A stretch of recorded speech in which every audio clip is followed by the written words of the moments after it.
General Keith Alexander is a decorated military veteran who ran the NSA for the last 8.5 years. During that time, he faced questioning from the highest-ranking officials in the land. But now, he would face the opposite of that. So first, General, thank you so much for sitting down with me. Looking back on your time at the NSA, do you have any regrets, such as not retiring 1 year earlier? You know, I thought about that, and, you know, at times you think, if I had just retired, somebody else would have had this burden. It would have been wrong for me to leave that for somebody else to do. Do you think that the NSA is suffering from a perception problem with the American people at the moment, bearing in mind that the answer to that is yes? Absolutely. You know, the first assumption is that you're collecting on the American people. And therein lies the problem, because the reality is the target is not the American people. No, the target is not the American people, but it seems that too often you miss the target and you hit the American person standing next to it going, whoa, whoa, him! But you see, we're not just out there gathering U.S. communications, listening to their phone calls or collecting their emails. But that's the first thing that people jump to. But you are out there doing that. You're just saying you're not then reading them. You are gathering that data. No, so in terms of going after U.S. infrastructure or sitting here in the United States, you know, talking to A and B, talking in the United States, we aren't collecting that. We don't collect that. We do collect the metadata, a to-from number, date, time, group, and duration of a call. That's all that's in there. But that's not nothing. No, that's not nothing. Significant information, otherwise you wouldn't want it. Is this the argument then that to get the needle you need the haystack? Well, that's part of the argument. Right, but people's concerns, I think, are that you're not just taking the haystack, you're taking the whole farm and the county and the state, and you've now got some photos of the farmer's wife in the shower as well. So NSA is not allowed to go do that on its own. It has oversight. And so what the courts, Congress, and the administration do is say, if you're going to do this, it has to comport with the Constitution. So the question I think the American people really have to ask is, are we doing the right things to protect the nation and our civil liberties and privacy? I am the biggest advocate of freedom of the networks, internet, and if we could come up with a way of segregating all the terrorist communications, one, it would really help us and protect our civil liberties and privacy. And you know, there was a great statement by somebody, you could probably get this into a part of that. You know what we really need to do is all the bad guys need to be on this section of the internet. And they only operate over here. All good people operate over here. All bad guys over here. Are you talking about Pinterest? No, you know, bad guy. Oh, I thought you meant all the worst people in the world in one area, so I thought you were talking about Pinterest, because that seems to be where they kind of assemble. Oh, could be. They are the worst people. Oh, look, I've found this gopher bedspread. I'd love that. Shut up. Shut up. So I've not seen that. That's what you haven't seen. As director of the NSA, you haven't seen Pinterest. That's right. So that's where the terrorists could have been hiding all these years. And I've led a sheltered life. How much data do you need to keep Americans safe? That's a tough question. I don't know the answer to that. Here's what I do know. Look at the last 12 years, 13 years since 9/11. We've had a tremendous and remarkable record. That wasn't by accident. But you're always going to err on the side, aren't you, in your position of wanting more rather than less, to be safe? Well, absolutely. And the court is going to take just the opposite view and say, do you have the necessary rationale for having this data? That's what I'm saying. So those two principles of the NSA are built to clash. You have one side saying, let's take everything. You have one side saying, let's protect privacy. Those two things don't work together. Well, they actually, you have to balance them, but I think you can do both. It's been said that your motto was collect everything. Is that true? For specific problems. Right.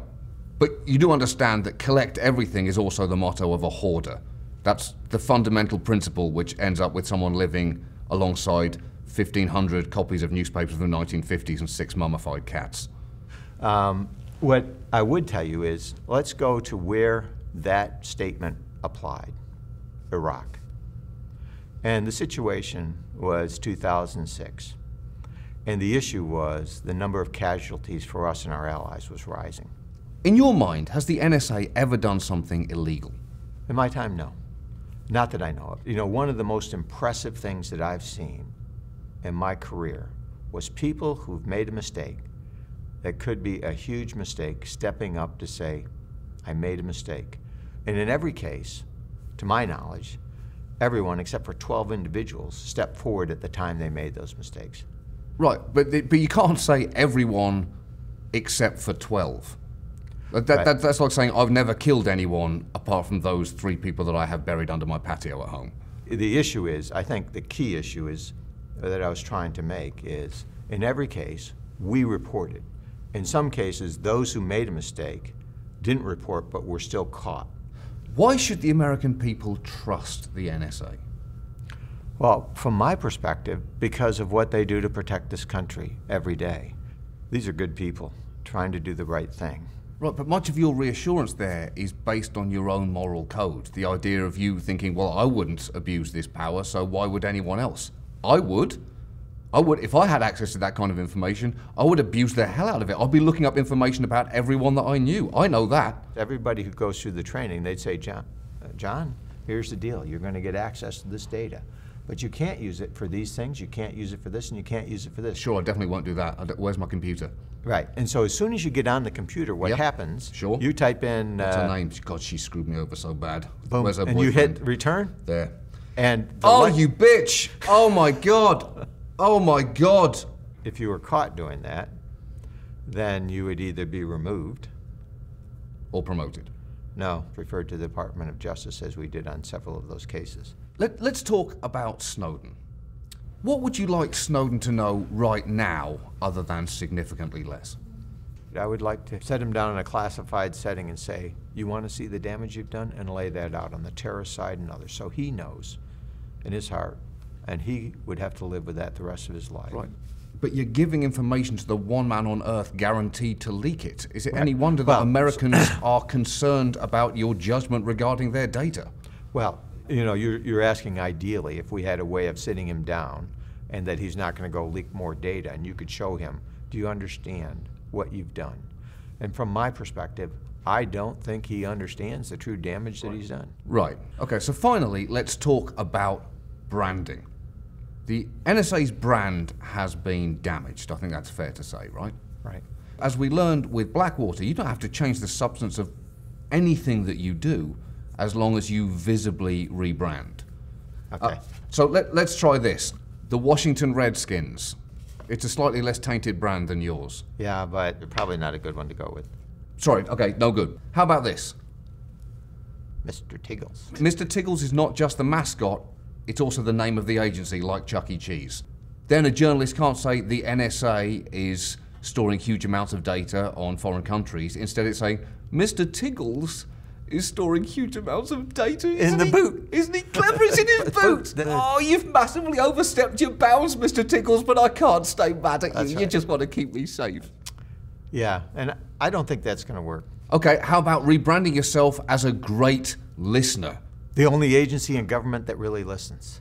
That's what I'm saying. That's what I'm saying. Because in many ways, the NSA is the perfect partner. So, let me introduce you to the new NSA, Trevor. I think this is good. Tell us about your day, everything about it. How's Mohammed at work?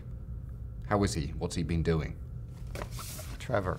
So if you had to choose one of these, which would it be? Well, I think that's something that perhaps you could have people vote on.